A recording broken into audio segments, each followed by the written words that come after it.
ರಾಹುಲ್ ಗಾಂಧಿ ಸೇರಿ ಕಾಂಗ್ರೆಸ್ ನಾಯಕರನ್ನ ವಶಕ್ಕೆ ಪಡೆದ ಕ್ರಮ ಖಂಡನೆ. ಸಿಬಿ ಶಶಿಧರ್ ನೀಟ್ ಅಕ್ರಮದ ಕುರಿತು ಸಂಸತ್ನಲ್ಲಿ ಚರ್ಚೆ ನಡೆಸುವಂತೆ ಆಗ್ರಹಿಸಿ ನವದೆಹಲಿಯಲ್ಲಿ ಶಾಂತಿಯುತ ಪ್ರತಿಭಟನೆ ನಡೆಸ್ತಾ ಇದ್ದ ಲೋಕಸಭೆ ವಿರೋಧ ಪಕ್ಷದ ನಾಯಕ ರಾಹುಲ್ ಗಾಂಧಿ ಸೇರಿದಂತೆ ಕಾಂಗ್ರೆಸ್ ನಾಯಕರು, ಸಂಸದರು ಹಾಗೂ ಕಾರ್ಯಕರ್ತರನ್ನ ಪೊಲೀಸರು ವಶಕ್ಕೆ ಪಡೆದಿರುವ ಕ್ರಮವನ್ನು ಖಂಡಿಸಿ ತಿಪಟೂರಿನಲ್ಲಿ ಕಾಂಗ್ರೆಸ್ ಮುಖಂಡ ಹಾಗೂ ಜನಸ್ಪಂದನ ಅಧ್ಯಕ್ಷ ಸಿಬಿ ಶಶಿಧರ್ ನೇತೃತ್ವದಲ್ಲಿ ಪ್ರತಿಭಟನೆ ಮಾಡಲಾಯಿತು. ಸಂದರ್ಭದಲ್ಲಿ ಮಾತನಾಡಿದ ಕಾಂಗ್ರೆಸ್ ಮುಖಂಡ ಹಾಗೂ ಜನಸ್ಪಂದನ ಟ್ರಸ್ಟ್ ಅಧ್ಯಕ್ಷ ಸಿಬಿ ಶಶಿಧರ್ ಅವರು ವಿದ್ಯಾರ್ಥಿಗಳ ಸಮಸ್ಯೆಗಳ ಕುರಿತು ಸಂಸತ್ನಲ್ಲಿ ಚರ್ಚೆ ನಡೆಸಬೇಕು ಹಾಗೂ ನೀಟ್ ಅಕ್ರಮದ ಬಗ್ಗೆ ಕೇಂದ್ರ ಸರ್ಕಾರ ಹಾಗೂ ದೇಶದ ಜನತೆಗೆ ಉತ್ತರ ನೀಡಬೇಕು ಎನ್ನುವ ನ್ಯಾಯಸಮ್ಮತ ಆಗ್ರಹವನ್ನ ಮುಂದಿಟ್ಟುಕೊಂಡು ಶಾಂತಯುತವಾಗಿ ಪ್ರತಿಭಟನೆ ನಡೆಸ್ತಾ ಇದ್ದವರನ್ನ ಪೊಲೀಸರು ವಶಕ್ಕೆ ಪಡೆದಿರುವುದು ಪ್ರಜಾಪ್ರಭುತ್ವದ ಮೌಲ್ಯಗಳಿಗೆ ವಿರುದ್ಧವಾಗಿದೆ ಅಂತ ಕಿಡಿಕಾರಿದ್ರು.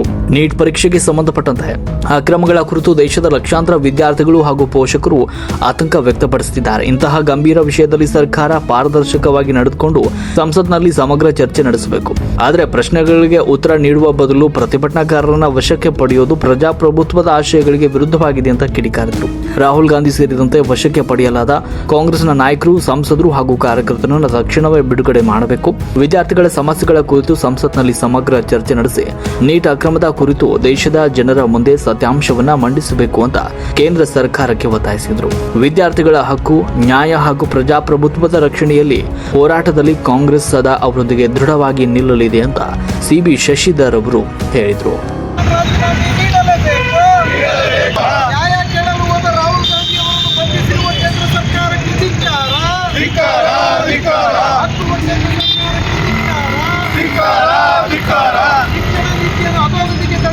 ಕೇಂದ್ರ ಸರ್ಕಾರಕ್ಕೆ ಧಿಕ್ಕಾರ.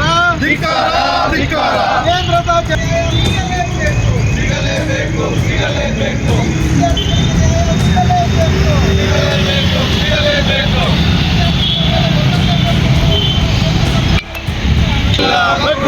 ಹೋರಾಟ ಸಿಕ್ಕುವ ಯಾವ ಪ್ರಯತ್ನಕ್ಕೂ ಬಗ್ಗುವುದಿಲ್ಲ. ಎಲ್ಲಿಯವರೆಗೆ ಹೋರಾಟ? ಅರೆ ಎಲ್ಲಿಯವರೆಗೆ ಹೋರಾಟ? ಯಾತಕ್ಕಾಗಿ ಹೋರಾಟ? ನ್ಯಾಯಕ್ಕಾಗಿ ಹೋರಾಟ. ಯಾತಕ್ಕಾಗಿ ಹೋರಾಟ? ನ್ಯಾಯಕ್ಕಾಗಿ ಹೋರಾಟ. ರಾಹುಲ್ ಗಾಂಧಿ ಅವರು ಬಂಧಿಸಿರುವ ಕೇಂದ್ರ ಸರ್ಕಾರಕ್ಕೆ ಧಿಕ್ಕಾರ. ರಾಹುಲ್ ಗಾಂಧಿ ಅವರು ಬಂಧಿಸಿರುವ ಕೇಂದ್ರ ಸರ್ಕಾರಕ್ಕೆ ಧಿಕ್ಕಾರ. ವಿದ್ಯಾರ್ಥಿ ವಿರೋಧಿ ಕೇಂದ್ರ ಸರ್ಕಾರಕ್ಕೆ ಧಿಕ್ಕಾರ. ರಾಹುಲ್ ಗಾಂಧಿ ಅವರನ್ನ ವಶಕ್ಕೆ ಪಡೆದಿದ್ದಾರೆ. ಈ ನಡೆಯನ್ನ ನಾವು ಖಂಡಿಸ್ತೀವಿ.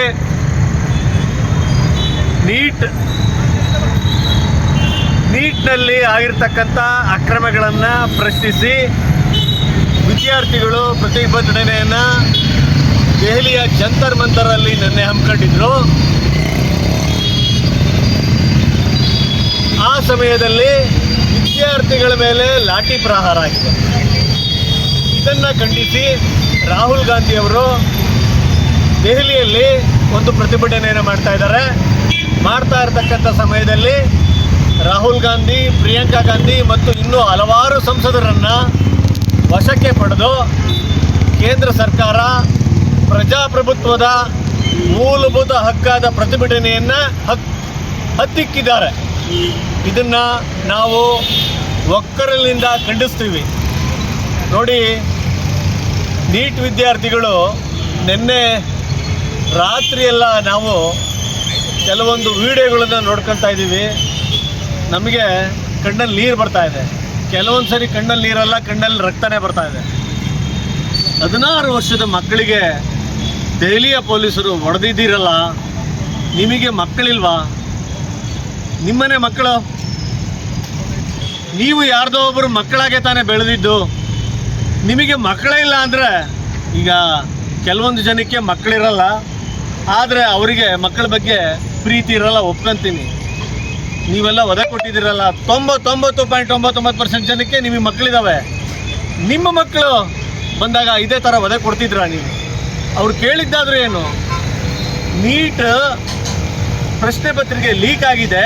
10 ವರ್ಷಗಳಲ್ಲಿ 7ಕ್ಕೂ ಹೆಚ್ಚು ಬಾರಿ ಲೀಕ್ ಆಗಿದೆ. ಮತ್ತೊಮ್ಮೆ ಲೀಕ್ ಆಗ್ದಂಗೆ ನೋಡ್ಕೊಳ್ಳಿ ಅಂತ. 20 ಜನ ಸೂಸೈಡ್ ಮಾಡ್ಕೊಂಡಿದ್ದಾರೆ, ಅವ್ರಿಗೆ ನ್ಯಾಯ ಕೊಡಿ ಅಂತ. ನೀಟ್ ಪ್ರಶ್ನೆ ಪತ್ರಿಕೆ ಸರಿಯಾಗಿ ನಡೆಸಿ ಅಂತ. ಇಷ್ಟನ್ನ ಕರೆದು ಮಾತನಾಡಲಿಕ್ಕೆ ನೀವು ರೆಡಿ ಇಲ್ಲ ಅಂದರೆ ನೀವು ಯಾವ ಸೀಮೆ ಸರ್ಕಾರ? ನೀವೇನು ಭಾರತ ದೇಶದಲ್ಲಿ ಸರ್ಕಾರ ನಡೆಸ್ತಾ ಇದ್ದೀರೋ? ನೀಟ್ ವಿರೋಧಿಸಿ ವಿದ್ಯಾರ್ಥಿಗಳನ್ನು ಒದೆ ಕೊಟ್ಟಿದ್ದೀರಲ್ಲ, ಅವ್ರನ್ನೇನು ಭಯೋತ್ಪಾದಕರು ಅಂತ ಅಂದ್ಕೊಂಡಿದ್ದೀರಾ? ಮಕ್ಕಳ ಕೈಗೆ ಜ್ಞಾನ ಕೊಡಿ, ಮಕ್ಕಳ ಕೈಗೆ ಒಂದು ಭವಿಷ್ಯ ಕೊಡಿ ಅಂದರೆ ಅವರಿಗೆ ಲಾಠಿ ಏಟು ಕೊಟ್ಟಿದ್ದೀರಲ್ಲ, ನೀವು ಉದ್ಧಾರ ಆಗ್ತೀರಾ? ಅವ್ರ ಶಾಪ ತಟ್ಟದಂಗಿರುತ್ತೆ ನಿಮಗೆ. ಅವ್ರ ಶಾಪ ತಟ್ಟುತ್ತೆ. ಈ ಭ್ರಷ್ಟ ಸರ್ಕಾರ, ಈ ಅನೈತಿಕ ಸರ್ಕಾರ ಹೋಗೇ ಹೋಗುತ್ತೆ.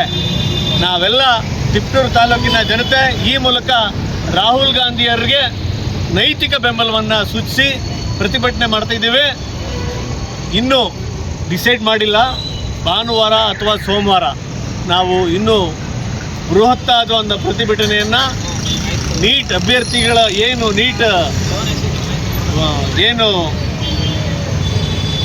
ನೀಟಲ್ಲಿ ಆಗಿರ್ತಕ್ಕಂಥ ಅವ್ಯವಹಾರಗಳನ್ನು ಪ್ರಶ್ನಿಸಿ ನೀಟ್ ವಿದ್ಯಾರ್ಥಿಗಳು ಒಂದು ಪ್ರತಿಭಟನೆಯನ್ನು ಮಾಡ್ತಿದ್ದಾರೆ. ಅವರಿಗೆ ಬೆಂಬಲವನ್ನು ಸೂಚಿಸಿ ಲಾಠಿ ಚಾರ್ಜನ್ನು ವಿರೋಧಿಸಿ ತಿಪ್ಟೂರಿನಲ್ಲೂ ನಾವು ಒಂದು ಪ್ರತಿಭಟನೆಯನ್ನು ಇನ್ನೂ ದೊಡ್ಡದಾಗಿ ಮಾಡ್ತೀವಿ. ಈ ಪ್ರತಿಭಟನೆ ಅರ್ಜೆಂಟಾಗಿ ಯಾಕೆ ಮಾಡಿದ್ವಪ್ಪ ಅಂದರೆ ಸಡನ್ನಾಗಿ 7:15 ಗೊತ್ತಾಯಿತು ನಮಗೆ ನಮ್ಮ ನಾಯಕರಾದ ರಾಹುಲ್ ಗಾಂಧಿಯವರ ಒಂದು ಬಂಧನ ಆಗಿದೆ ಅಂತ. ಅದನ್ನು ವಿರೋಧಿಸಿ ಮಾಡ್ತಾ ಇದ್ದೇವೆ. ಇದನ್ನು ಅವರಿಗೆ ನೈತಿಕ ಬೆಂಬಲ ಕೊಡಲಿಕ್ಕೆ ಮಾಡ್ತಾ ಇದ್ದೇವೆ. ಹಾಗಾಗಿ ದೇಶಾದ್ಯಂತ ಅವರ ಪರ ನಿಲ್ಲಬೇಕು. ಕೇಂದ್ರ ಸರ್ಕಾರದ ದುರಾಡಳಿತ ಕೊನೆಯಾಗಬೇಕು. ವಿದ್ಯಾರ್ಥಿಗಳ ಭವಿಷ್ಯ ಹಸನಾಗಬೇಕು ಅಂತ ಕೇಳ್ಕೊತೀವಿ.